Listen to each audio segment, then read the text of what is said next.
Olá meninos e meninas, tudo bem? Vamos começar essa aula aqui sobre o release. É a nossa primeira aula sobre o release, é um dos produtos mais importantes da assessoria, um dos mais usados também, mas não é o único, importante a gente colocar isso.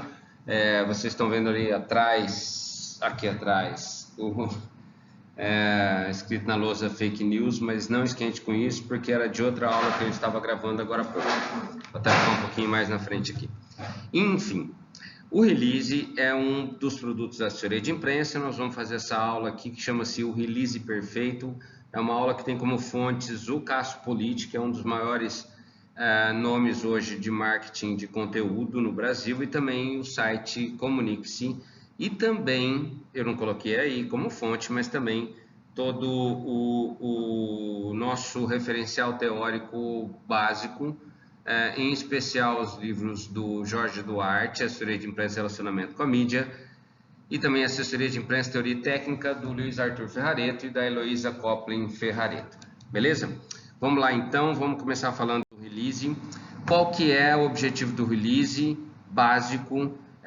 Que ele tem uma técnica elementar de redação que diz respeito justamente a ser objetivo, ou seja, ele tenta apresentar, para as pessoas um material e você consiga identificar imediatamente o que significa aquela notícia, Ou seja, uma matéria escrita segue por padrão um princípio bastante antigo, surgido ainda ali no século XIX, e é chamado de pirâmide invertida, mas você já sabe disso, você já sabe como escrever um texto desse, e para você escrever um texto desse, você lança a mão dos elementos da notícia, Para aplicar a técnica da pirâmide invertida, a gente recorre aos elementos da notícia, que são, na verdade, aquelas perguntas básicas do jornalismo: o que, quem, quando, onde, como, porquê. Ou seja, um release, ele também tem que ser baseado a partir dessas 6 perguntas, mais a 7ª, que é o e daí, mas o e daí entra um pouquinho mais lá para frente. A gente fez naquele primeiro exercício de notícia institucional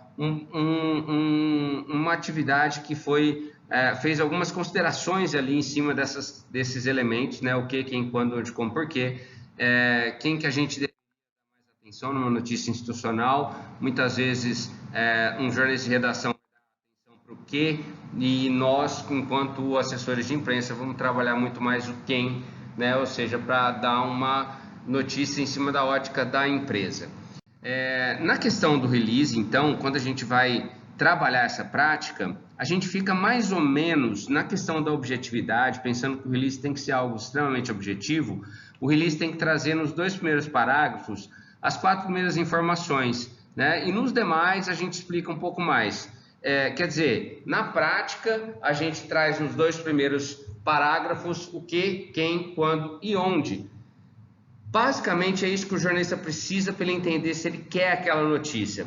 Como o release, na verdade, ele nasce para ser uma sugestão de pauta e não exatamente uma notícia final, a gente deveria apresentar o release apenas com esses 4 elementos, E se o jornalista quisesse, ele continuaria a apuração a partir dali. Porém, a gente sabe que os releases hoje são usados quase que na íntegra, quando eles são de bastante interesse público. E aí a gente termina, então, de escrever a nossa notícia, e aí a gente vai não ficar somente no que, quem, quando, onde, a gente passa também para o como, porquê, e às vezes até mesmo para o e daí também. Vou dar um exemplo aqui para vocês. O Santander inicia hoje, em parceria com a Endeavor, a 2ª edição do Radar Santander, programa de apoio a empreendedores com alto potencial de crescimento e que tem projetos inovadores para o mercado financeiro.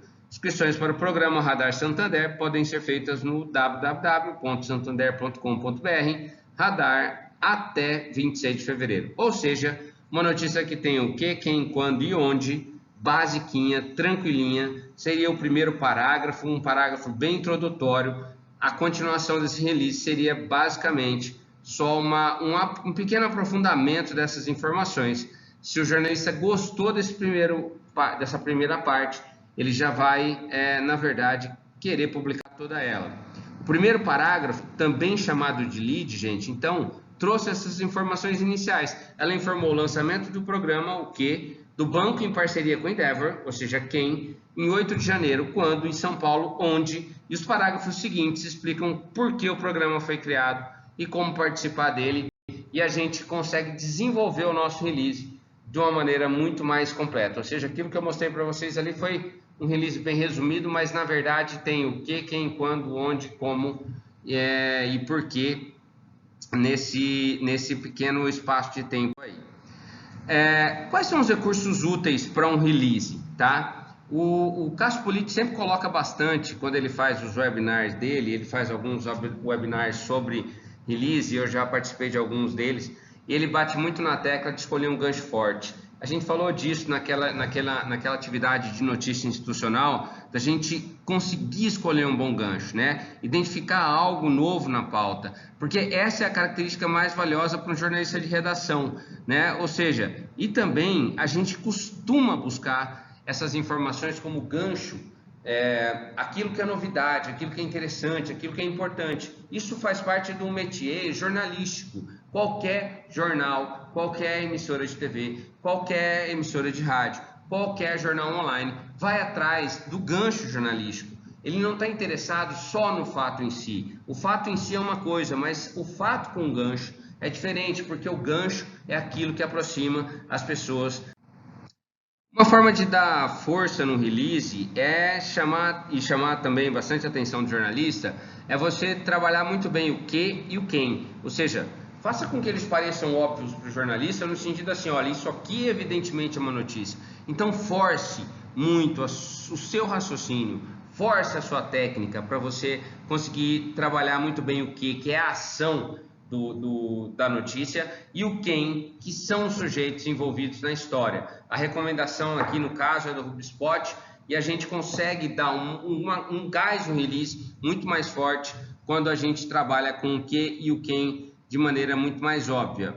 Outros dois, um outro recurso importante para o release. Sempre que possível, a gente coloca aspas do nosso representante da empresa, de uma fonte. A gente pode escolher uma fonte da empresa para apresentar a informação. A gente pode escolher uma fonte da empresa para repercutir uma informação. A gente pode escolher uma fonte da empresa para ensinar algo para alguém. Então, por exemplo, eu tenho uma empresa que essa empresa não tem nada a ver com o coronavírus exatamente. Minha empresa não é de saúde, minha empresa não é de pesquisa científica. Mas, cara, eu tenho na minha empresa um médico. E, de repente, esse médico pode ser uma fonte importante. Eu posso aproveitar esse médico e oferecer esse médico no meu release como uma fonte importante para os jornalistas que, posteriormente, vão conseguir acessar essa pessoa, ter uma pessoa ali de livre acesso para poder desenvolver suas matérias. Ou seja, lembre-se, o release serve ao jornalista, não ao assessorado, mas, na verdade, a gente sempre aproveita para colocar um pouco da nossa empresa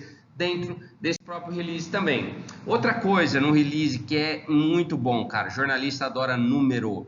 Inclua números quando eles forem impactantes, tá? Não vai colocar 3, 4, 2, 1, ou seja, números muito baixos que não significam às vezes nada, ou que você está forçando a barra também, né? Mas se os números forem impactantes, aproveita isso, né? Ou seja, trabalhe com dados, estatísticas, coloque isso no seu título, coloque isso no seu lead, né? Se eles forem gancho do release, aproveite isso. O jornalista adora estatística, adora dados, não entende muito disso, mas gosta de ver números grandes, números poupudos, números que crescem, números que fogem do normal.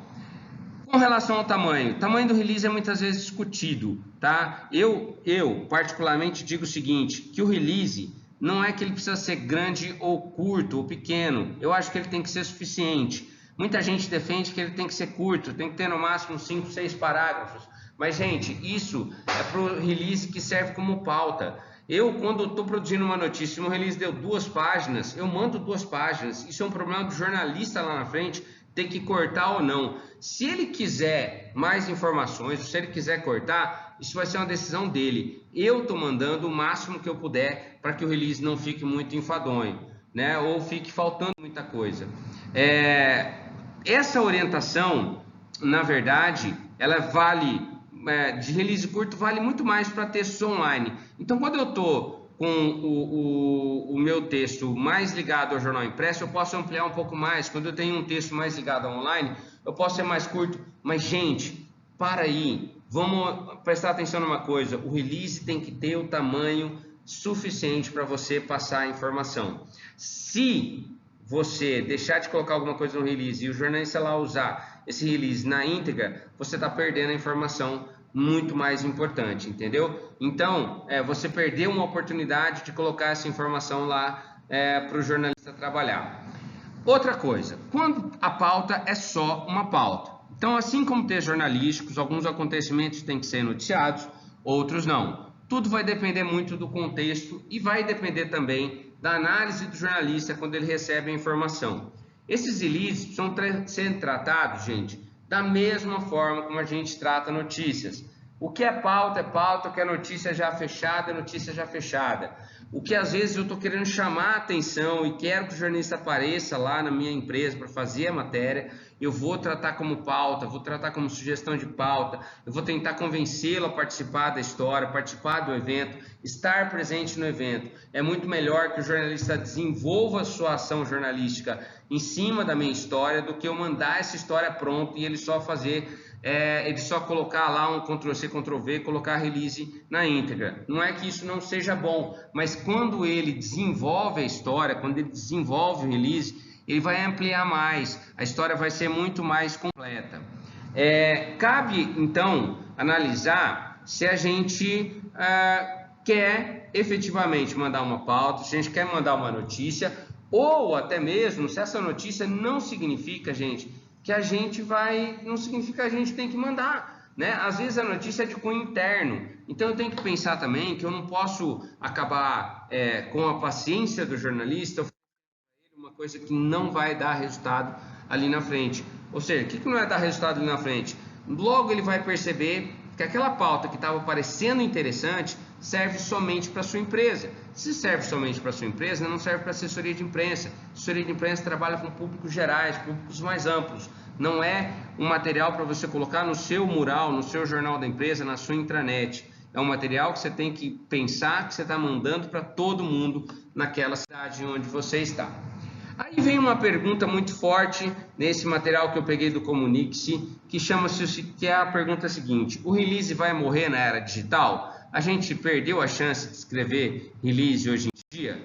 Bom, eu acho que na verdade o release ganha um papel ainda mais importante na era digital, especialmente com o enxugamento das redações, né? A gente tem um alto volume de produção e equipes ainda mais reduzidas. Por isso, a questão é muito mais não de desaparecimento, não de escassez, mas eu acho que é muito mais uma questão de só reformulação no material que eu estou enviando para a imprensa, que aí agora eu tenho que adequar um pouco mais essa linguagem online, adequar um pouco mais aos formatos midiáticos para poder conseguir ter apoio junto aos jornalistas de redação. Não acho que ele vai morrer, mas ele pode ser ignorado. Quanto que o release pode ser ignorado? Muitas vezes o release é promovido como uma peça promocional. Isso não pode acontecer. Ou seja, no aspecto jornalístico do processo, o release não pode cair para um aspecto mais persuasivo, publicitário. Quando ele desanda para esse lado, ele perde toda a vitalidade dele, ele perde todo o frescor jornalístico que ele poderia ter, e por isso ele vai ser ignorado imediatamente, por mais que a notícia, às vezes, seja uma notícia boa. 3 pontos, então, para a gente considerar e finalizar essa aula aqui do release perfeito, na verdade. Primeiro, timing. Jornalista, gente, tem 2 agendas. Uma é a factual e a outra é especial. Pensa nisso, o jornalista trabalha com o cérebro dividido sempre em 2 partes. Tem os assuntos que são factuais e os assuntos que podem esperar um pouco mais e podem ser melhor trabalhados. Qual que é o seu foco do release? Pensa, o seu release é factual, o seu release é especial? Isso faz diferença porque na hora que eu produzo, na hora que eu vou mandar para o jornalista, na hora que eu vou me esforçar para fazer com que ele receba isso, eu tenho que saber se é um material mais factual, se é um material mais especial. Outra coisa que é importante no release, título. Tem muito jornalista que só lê título. Muito jornalista. Eles recebem muitos releases. Jornalistas recebem muitos releases o dia todo, gente. Se o título não for bom, muitas vezes ele passa despercebido, ele vai embora. Então, pensa no seu título. E sabe o que eu gosto de fazer muito? Eu já penso o seguinte, no meu campo do assunto do e-mail, eu já faço um bom título ali. E no meu release eu faço título linha fina. Por que título linha fina no meu release? A gente vai ver mais pra frente como é que faz esse formato. Mas eu faço título linha fina, gente, justamente porque eu consigo apresentar para o meu jornalista, para o jornalista que eu quero, o título e um pouco mais de informação na sequência, né? E por fim, gente, contato, ou seja, se o tema proposto no release interessar, o jornalista vai fazer contato com o assessor e as informações têm que aparecer logo no término do texto. A gente vai ver isso logo na sequência, quando a gente falar de formato de release, ou seja, como que eu produzo uma máscara interessante de release, eu vou mostrar para vocês em uma aula bem específica, ok? É isso aí. Terminou a nossa aula sobre o release perfeito, é uma aula mais específica, trabalhada aí em cima de algumas informações do site Comunique-se, do Cássio Politi, também do Jorge Duarte e do Luiz Arthur Ferrareto e Maria Lisa Coplin Ferrareto, ok? Lá no comecinho eu falei Heloísa Coplin, mas na verdade é Maria Elisa, está aqui corrigido até o final. Obrigado, gente, até a próxima, valeu!